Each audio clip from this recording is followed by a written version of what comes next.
అతని బతుకు కూడా నేనే బతికేలాగా చేసుకొని మోసమే, అది 100% మోసమే చేశాడు, నమ్మక ద్రోహమే చేశాడు. కట్టలేదు అని మీడియా ముందుకు వచ్చి చెప్తున్నాడు, చాలా తప్పది. మరి శిక్ష పడాలి, జైలుకి వెళ్ళాలి అతను. తనకు శిక్ష పడి జైలుకి వెళ్తే మీకు న్యాయం జరిగినట్టేనా? తను చెప్పిన అబద్ధాలకి నాకు ద్రోహం చేశాడు, నాతో ఉంటాను అని నమ్మించాడు. మరి అది నేను వేసిన సెక్షన్స్ కాదు, మన లానే వేసింది. మరి లా ప్రకారం వెళ్ళాలి అనుకున్నప్పుడు లా ప్రకారం. మరి నేను డ్రగ్స్ తీసుకుంటున్నానని మరి నన్ను పంపించారు, అది లానే కదా. మరి ఇది ఒసే నువ్వు ఎక్కడున్నా పట్టుకుంటా, నీ అంతు చూస్తా, రేపే నీ ఫోటో ఆన్లైన్లో పెడతా. మీరందరూ కూడా కనబడితే దయచేసి నాకు చెప్పండి please. Thank you very much. Hello అండి, నేను సడన్గా వీడియో పెట్టడానికి ఒక కారణం ఉంది. మీకు ఒక అమ్మాయి గురించి చెప్పాలి. అసలు నా జీవితంలో అమ్మాయిని టాపిక్ వస్తుందని నేను ఎప్పుడు అనుకోవాలా. చిన్నప్పటి నుంచి మా ఫ్రెండ్స్ అందరూ వాళ్ళ గర్ల్ ఫ్రెండ్స్ వేసుకొని తిరుగుతుంటే నేను ఇంట్లో అమ్మ కొత్తిమీర కరివేపాకు తెచ్చుకుంటూ తిరిగేవాడిని. మా ఫ్రెండ్స్ని చూస్తే అసూయ, అమ్మాయిలతో మాడాలంటే భయం. అర్థమైపోయింది మన జీవితంలో లవ్వు గివ్వు సెట్ కావాలి. సిన్సియర్గా వెళ్ళి మా అమ్మ నాన్న అడిగా నాకు పెళ్లి చేయండి అని.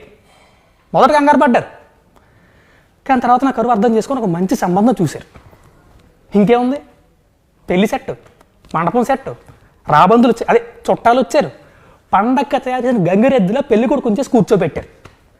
చిన్నప్పటి నుంచి సినిమాలో చూపించినట్టు ఓ అద్భుతంగా పెళ్ళి, ఆ తర్వాత అదేదో చేసుకుంటారు కదా అది గట్టిగా ఫిక్స్ అయిపోయింది. మండపం తీసుకెళ్లారు, పీటల మీద కూర్చోబెట్టారు. పంతులు పెళ్లి కూతురుని తీసుకురామ్మా అన్నాడు. వాళ్ళ చెల్లెళ్ళి ఒక ఉత్తరం పట్టుకొచ్చింది. అది చిచి నా నోటితో నేను చెప్పలేను, మీకు అర్థమే ఉంటుంది కదా. మొగుడు పోయి మొండేడుస్తుంటే రంకు మూడిసి రాయిసిరినట్టు ఈ చుట్టాలందరూ వచ్చి ఎదవ శార్కాశములు ఎటకారంలో సచ్చిన పోని ఇంకెంతసేపు చంపుతారండి. చేస్తా ఎదవలు వాళ్ళని కాదు, దాన్ని అనాలి. ఒసే నువ్వు ఎక్కడున్నా పట్టుకుంటా, నీ అంతు చూస్తా, రేపే నీ ఫోటో ఆన్లైన్లో పెడతా. మీరందరూ కూడా కనబడితే దయచేసి నాకు చెప్పండి please. Thank you very much. Actually ఈ ఎంటైర్ ఎపిసోడ్ లో రాజ్ తరుణ్ మొన్న మీడియాకి ఇచ్చిన బయటలో ఒకరి పేరు ప్రముఖంగా వినిపిస్తోంది, మస్తాన్. అతను ఎవరు అసలు? ఇప్పుడు నేను అతని పైన చెప్తున్నప్పుడు అతను కూడా నా పైన నా ఫాల్స్ తీయడం అన్నది చేస్తుంటాడు. సో మస్తాన్ అనే అబ్బాయి నన్ను పెళ్లి చేసుకోకుండా మోసం చేశాడని నేను కేసు పెట్టలేదు, మాకు ఇష్యూస్ అవుతున్నాయి. దానిలో ఉన్న సెక్షన్స్ వేరు, దానిపైన నేను కేసు పెట్టాను, మేము ఫైట్ చేస్తున్నాం. ఏమని కేసు పెట్టారు మీరు? గుంటూరులో ఎందుకు కేసు పెట్టాల్సి వచ్చింది తన పైన? సో మైండ్ గేమ్స్ అన్నవి చాలా జరిగాయండి. మస్తాన్ వాళ్ళ ఇంటికి మేము వెళ్ళినప్పుడు పార్టీ జరుగుతున్నాం. పార్టీ అప్పుడు అంటే నేను ఈ రోజు వరకు ఇంకా చెప్పలేదు అది. సో డ్రెస్ మార్చుకుంటున్నప్పుడు మేము అక్కడ కెమెరా ఉండింది. సో అంటే ఎక్కువ ఏదో డ్రెస్ కూడా కాదు, జస్ట్ టీ షర్ట్ మేము ఎలా మార్చుకుంటున్నాం, ఎందుకంటే నా డ్రెస్ పైన డ్రింక్ పడింది అనమాట. సో అలా తలుపు కూడా వేసుకోలేదు, జస్ట్ టీ షర్టే కదా అని ఇట్లా వేసుకుంటున్న టైంలో మా చెల్లి ఒక అమ్మాయి అక్క కెమెరా ఉందక్క అంది. మేము హే కెమెరా దేర్ కదా అంటే ఈ సైడ్ ఇట్స్ నాట్ వర్కింగ్. అలాంటి ఒక టైంలోని ఇంకో ఫ్రెండ్ వాడు వచ్చి, వాడు సరదాగా అన్నాడో మరి ఏడిపించాడో మరి మైండ్ గేమో ఏమో తెలీదు, కెమెరా ఇక్కడ ఈ యాంగిల్ కాకుండా ఇప్పుడు కొంచెం ఇలా పెడితే బాగుంటుంది కదా, అలా ప్లేస్ అన్నవి జరిగాయి అనమాట. నిజమో కాదా తెలుసుకుందాము చూద్దాము అనుకున్న ఒక ప్రాసెస్లోని ఇదంతా నా భయం నాకుంటుంది, పనిచేస్తుందా లేదా అని, అతనికి ఉంటుంది. అలా ఒక దాంట్లోని కొట్టుకునేలాగా వచ్చి గొడవ పడితే ఆ గొడవ దానికి పెట్టిన కేసు. ఓకే, వాస్తవ స్టోరీ అయితే దాన్ని అతను తీసుకొచ్చి ఇప్పుడు ఏమీ లేకపోతే why will I even go for case. Okay, ఒకళ్ళు ఇష్టం అయితే why will I even go for case. రిలేషన్షిప్లో ఉంటే why will I go for case. ఇప్పుడు రాజు ఇక్కడ నన్ను వదిలేసాడని కేసు పెట్టాను నేను. ఓకే, అక్కడ అతను వదిలేసాడన్నా లేకపోతే అతను కావాలనో బట్ మస్తానికి మీకు ఒక ఇల్లీగల్ ఎఫ్ఐఆర్ ఉందని రాజ్ తరుణ్ ఎలా చెప్తూ ఉన్నారు? ఆ కేసు కూడా అందుకే పెట్టారు, పెళ్లి చేసుకోలేదని కాబట్టి. లేదు ఇన్ దట్ కేసు మళ్ళీ ఇతను ఎందుకు అడుగుతున్నాను అంటే ఇప్పుడు మస్తాన్ వదిలేసాడు నన్ను, తప్పు అది కాదు. సో ఈవెన్చువల్లీ ఏమైందంటే 10 మెంబర్స్ ఉన్నప్పుడు మైండ్ గేమ్స్ అవి అన్నప్పుడు ఒకరొకరు అనమాట కట్ డౌన్ అవుతూ వచ్చారు. అలా 10లో 9, 8, 7, 6 వచ్చినప్పుడు నేను మస్తాన్ మాత్రమే ఉన్నాను. డైరెక్ట్గా అసలు ఏం జరిగిందని తన వర్షన్ తను, నా వర్షన్ నేను, మొత్తం క్లియర్గా మేము మాట్లాడుకున్నప్పుడు ఎవరేంటి ఎంత మేము నష్టపోయామన్నది మాకు అర్థమైంది. So we decided to take the cases back, but will do it అని అనుకుంటున్న ఒక టైంలోని డ్రగ్ కేసు అన్నది జరిగింది. ఓకే, అప్పుడు ఎందుకు నా పేరుంది అన్న దాంట్లోని మన కాల్స్ ఉన్నాయి మస్తాన్ ఉన్న దాంట్లో. సో మస్తాన్కి ఆ యూనిత్ రెడ్డికి జస్ట్ కాల్ ఉండడం వల్ల మాత్రమే ఆ డ్రగ్ కేసులో నా పేరుందండి. నేను కొనలేదు, నేను అమ్మలేదు. ఓకే లావణ్య, నిజంగానే డ్రగ్ అలవాటు ఉందా మీకు? ఏవండి, ఇప్పుడు నేను గోవాలో డీజేయింగ్కి వెళ్ళాను.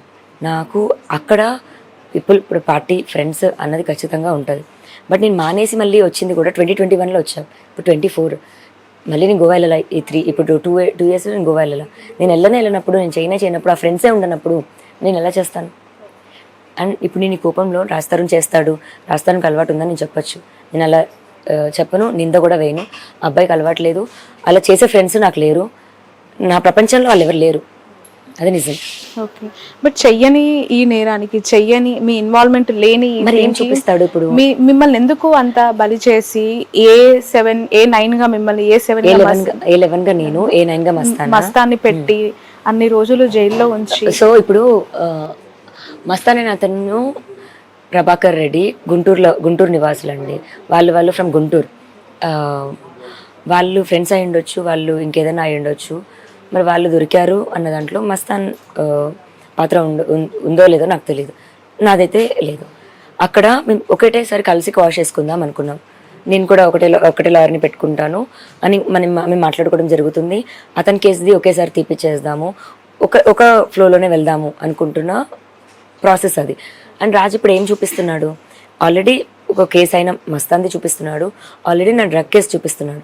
అవి ఆల్రెడీ అయింది, పనిష్మెంట్ తీసుకున్నా, జైలు కూడా వెళ్ళొచ్చాను నేను. ఏమైనా ఉంటే కోర్టు చెప్తుంది. మళ్ళీ అది కొత్తగా ఇతను చూపించేది ఏంటి? ఆ ఇష్యూ ఏమైనా గ్యాప్ క్రియేట్ చేసిందా? లేదండి, 100% కాదా? ఓకే, మాల్వి మల్హోత్రాని మీరు కాల్ చేసి రిటర్న్ చేశారా? ఆవిడ మిమ్మల్ని కాల్ చేసి రిటర్న్ చేసిందా? ఈ అటు నుంచి ఇటు నుంచి అటు ఈక్వలెంట్ వైబ్రేషన్ ఏమీ లేకుండా నేను ఆమె థ్రెటన్ ఎందుకు చేస్తాను? ఫస్ట్ నేను మాట్లాడడం జరిగింది, వద్దు అని చెప్పడం జరిగింది. ఆమె ఏమీ లేదని అనేది నాకు స్లోగా కాల్ రికార్డ్స్ ఇవన్నీ దొరికేది. అసలు నేను మాట్లాడనే లేదు, ఎగ్జాంపుల్ నేను మాట్లాడనే లేదు అని అంటది. అతని ఫోన్లో ఇప్పుడు మాట్లాడుతున్నప్పుడు ఫోన్ మాట్లాడుతున్నాడు, వెంటనే తర్వాత నెంబర్ డిలీట్ చేయడము, అలా డౌట్ అలా వస్తుంది కదా స్లోగా. We can catch them, you know it. అట్లా దొరికేసేవాడు. అబద్ధాలు చెప్పుకుంటూ వాళ్ళ ఊబిలో వాళ్ళే పడ్డారు. కొట్లాడేది నాతో, ఏమీ లేదు అని కొట్లాడేది, ఉంది అని నేను చూపించేదాన్ని. ఇంకా అలా స్టార్ట్ అయింది, మాకు థ్రెట్ లాగా అయింది ఇంకా. And she told me that ఇంకా నేను వదలను అబ్బాయిని అని. ఆమె ఎవరు అసలు వదలకపోవడానికి? అప్పుడు రాజ్ తరుణ్ మీరు అడగాల్సింది కదా, తనని కాదు కదా మీరు. అంటే అయిపోయింది కదా, it was open again. So ఇప్పుడు ఏం కోరుకుంటున్నారు లావణ్య మీరు? అంటే రాజ్ తరుణ్ ని కావాలి అని అనుకుంటే అతను ఖచ్చితంగా మొన్న ఇచ్చిన బయటలోనే క్లారిటీ ఇచ్చారు మీకు. తను ఏం మాట్లాడుతున్నారు, ఎంత ఎక్కడ దాకైనా వెళ్తాను ఇది అని. ఇప్పుడు ఓకే సరే, మస్తాన్ అని అఫేర్ అని చూపిస్తున్నాడు. ఒక అబ్బాయితో అఫేర్ పెట్టుకుంటే అంటే ఇప్పుడు ఈక్వల్ దాంట్లోని అమ్మాయి అబ్బాయికి ఈక్వల్ రైట్స్ అని అంటారు. ఏదో ఇప్పుడు అబ్బాయి తప్పు చేస్తే అమ్మాయి చేయొద్దని కాదు. సరే, నా తప్పని చూపిస్తున్నాడు, అదే తప్పు మరి అతను చాలాసార్లు చేశాడు కదా. లేదా ఇప్పుడు యాక్సిడెంట్ అనో లేకపోతే ఇంకేదో అంటే రీజన్ చూపిస్తావు వదిలేయడానికి నువ్వు అన్నది ఒకటే. ఇప్పుడు ఆపరేషన్ లేకుండానే మోకాళ్లకు ప్లాస్మా ట్రీట్మెంట్, మీ ఆర్థోపెడిక్ సమస్యలన్నిటికీ రోబోటిక్ టెక్నాలజీ ద్వారా తక్కువ ఖర్చుతో శాశ్వత పరిష్కారం, ఫ్రీ కన్సల్టేషన్, ప్రతి ట్రీట్మెంట్ పై 20% డిస్కౌంట్. ఈ ఆఫర్ కొద్ది రోజులు మాత్రమే, త్వరపడండి. V9 hospitals 9281465842.